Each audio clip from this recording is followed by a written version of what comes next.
Alright, how's everybody doing? This is the Comic Samurai. I want to welcome you to my next video. And tonight, we're going to be doing another Let's Rank challenge. This is where we look at a run on a series and assign every cover a letter grade from A to F. And then pick our favorite and award it that special S tier ranking. And tonight, we're going to be looking at Valiant Comics RAI.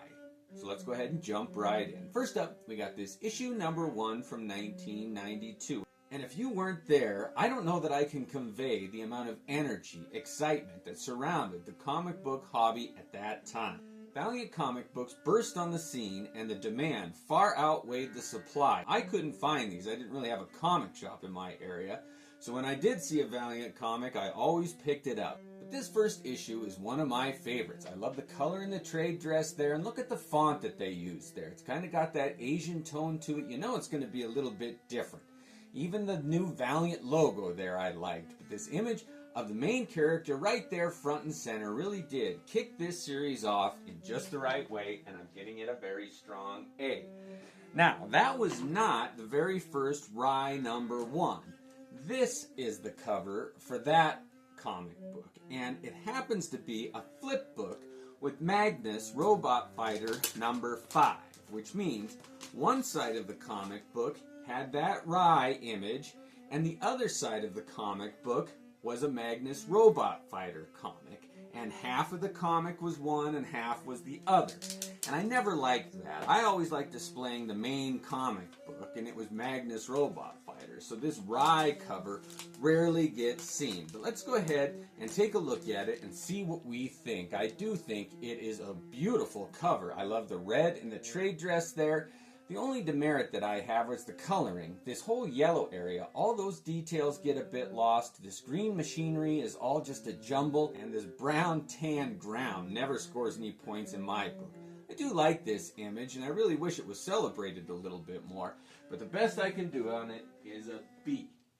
Now, issue number 2 was a flip book here with Magnus Robot Fighter number 6, of course, and I do like this image also. I'm always a sucker for items coming in from the edges, and this is a dynamic use of that. I like that central figure and how RAI has got a red dot on his chest, and it's kind of a focal point for the whole image. Now that's how I said it, RAI. I've heard other people pronounce it differently, but in my book it was RAI. I like this one again. The coloring though, oh, that faded brown pink to white there, that didn't really work for me, and the best I can do on this one is a C. It's a C plus though. Next up, we got issue number 3, and I always like a good punching cover, and this is one of my favorites. I love seeing him connect, but this is right after that moment of impact, and I love that. Covers that use that trope always get bonus points in my book. But again, beautiful trade dress. I like the coloring on this one better, and this one's getting a very strong B plus from me. Alright, next up we got issue number 4, and this was the last of the flip books, his main introduction in Magnus Robot Fighter. This was a flip book with Magnus Robot Fighter number 8. Let's go ahead and take a look at this cover. Now, the early 90s, they hadn't quite figured out coloring, the digital. They were making that transition at the time, and whenever they did green fades, it always turned to brown, and I never liked that. He has kind of an aura around him there. And these yellow robots, you can't tell if they're supposed to be humanoid or not, and he's out in space. Can he breathe in space? This one asks too many questions that don't have a very good answer, and the best I can do on this one is a C+. Alright, after all of that, they came out with that RAI number 1, and eventually this RAI number 0. And I love this iconic cover. It really has become a symbol of like Valiant Comics. It's great. This one had 2 different versions. They had a matte finish and a gloss finish, and I have never seen a matte finish one in all the different copies I've seen. In any event, another controversy about this cover is that it's an early example of a swipe cover. This was ripped right from an image of the Punisher, and I'll put up an image there so you compare the two, but there's no question that this was just an outline ripped right from that Punisher image. They did do a great job on it, though. It really has become iconic. It's one of my favorite comic book covers, and I'm giving it a very strong A. Now, they used that same image again on this RAI trade paperback, a collection of some of those early issues there. But they didn't use a silhouette there. They colored in his costume, and I thought that was kind of creative, but they were really pushing the envelope. I can't believe they didn't think they were going to get caught with that swipe cover. Now bagged with that RAI trade paperback is this RAI Companion #1, and they used to do that in order to get the whole series of it. They'd sell a trade paperback and include a special little issue with it. But this is another image of that RAI #0 where they colored in the hero's costume there. It's another great example, but I'm not going to let these two compete in the competition. Next up, we got RAI #2. So this took off from that main series from 1992. And I wasn't a huge fan of this one. I never really saw it on the shelves though, so when I did eventually find it, I scooped it up. This cover let a little bit to be lacking. These spiky images on this villain there, they never worked, where it's just sharp points. They just look too fragile. There's no threat there. And this pink starburst in the back, the best I can do on this one is a C. Next up, we've got RAI #3. And this comic holds a lot of nostalgia for me. Wizard Magazine used to have like the top 10 hottest comic book section, and this one was featured for a couple months because apparently it had a low print run. Now I don't know about that, but I never saw it on shelves anywhere till I took a road trip when I was about 13 to California, and a comic shop had this one like under a beam of light on the wall, and I was just like, oh, I've never seen this one. They featured it in Wizard Magazine. I was so excited.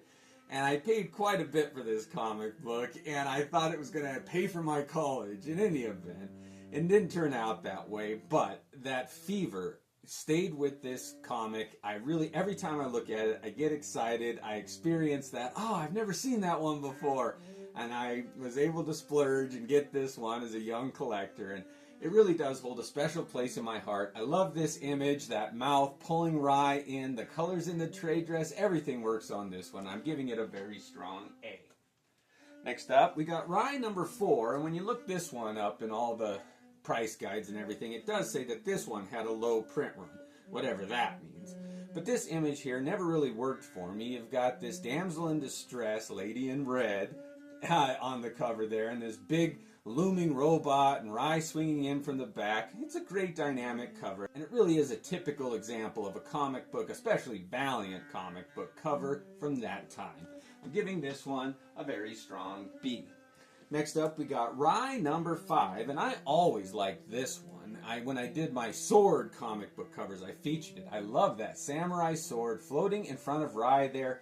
He's kneeling, and I don't usually like a melancholy cover, but this one works. I love his reflection.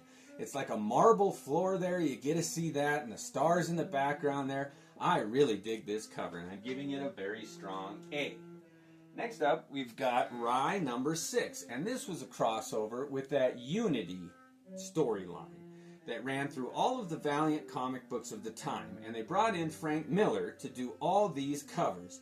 And it was an interesting choice. His style at the time really did not fit Valiant. I mean, the image stuff was just about to come into existence, and that real splashy, stylized look was real popular, and Frank Miller wasn't really that at the time, but I loved his work. So it was interesting to see his take on all of the Valiant characters. And this image here connects with all the other Valiant titles of the time with this crossover into one large image, and I'll put it up here, and it's these two yellow hands in the background there. But let's just take a look at this cover here. You've got this Shogun warrior getting sliced by RAI. You've got this damsel in distress again there. This one works for me. I love Frank Miller's work. It's fun to look at, and I'm giving this one a very strong A. Next up, we've got RAI #7, and this was continuing that Unity crossover, and it really was an exciting time. They gave away a Unity #0 that kicked the whole thing off, and it was a free comic in comic shops, but it was hard to find. I'll put an image up of that Unity #0. It's one of my favorite covers. However, looking at this RAI #7 here with a Walter Simonson cover, he did all the covers, just like Frank Miller did those earlier parts. All the covers this month of the crossover were done by Walter Simonson, and he is one of my favorites. His work on Thor is legendary, but his take on all of the Valiant characters is interesting to see too. I like this one, and it was sold as a vertical comic there, but the better image is when you lay it horizontally. I love that, and I'll put up an image of all the covers. They connect again into one giant picture, and that was fun to do. I liked laying it down on the floor there, so you got to see the whole image when you bought all the comic books. It was fun. I like that gimmick. I wish they'd do that more. But this is a great cover here by Simonson. The coloring, you've got this alien thing that RAI's fighting there. It's a dynamic pose, the action, it's explosive.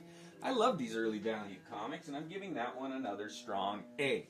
Next up, we've got RAI number 8, and this was the last one that used that logo like this, and I thought it kind of went out with a whimper there. I didn't really like the coloring and who this new female was. Whenever a character loses a hand and they put like a metal cap over the stump, it never works for me here. I don't know who this figure was. It wasn't that interesting, and the colors just got really muddy. They started doing like a watercoloring type technique on the colors in the covers, and it didn't really work for me, and the best I can do on this one is a C. Now after that issue number 8, it changed to RAI and the Future Force, and this is where I really started losing interest in it. Jim Shooter was no longer at Valiant, and all of the flavor of the Valiant titles were starting to change. They were losing that spark that these exciting early issues had, and they were just becoming commercialized and like put out like trading cards. The color in this new trade dress and the font that they chose was awful. Now this is a gatefold cover, meaning that you open it up, but look at how so much of the cover is lost because you open it up, and it is not exciting on that other side. And the back of it is just an advertising. If you're going to do a gatefold cover, make it a trifold cover. This was kind of a waste for me. Nothing on it worked. Even the appearance of like Eternal Warrior and some of the other Valiant characters could not rescue this one. This comic really does mark where my interest in Valiant comic books plummeted, and it was about the last one I ever bought. And the best I can do on this one is a D-, and it's lucky to get that. Alright, well now that we have them all graded, let's go ahead and take a look at the ones in the A tier and pick our favorite. Well, of all those early RAI comic books, I awarded these 6 an A ranking. Let's go ahead and take a look at them. We've got this issue number 0 that really does embody Valiant Comics at the time. It's a great cover. Issue number 1, that one that I never saw up. Beautiful image there. Issue 3, I love that image with the colors. It's so bold. Issue 5 with that floating samurai sword. It's always hit me as a nostalgic great cover. Issue number 6 there, Frank Miller. He's a master. He really did a great job. And issue number 7 with Simonson. Decking that alien right there.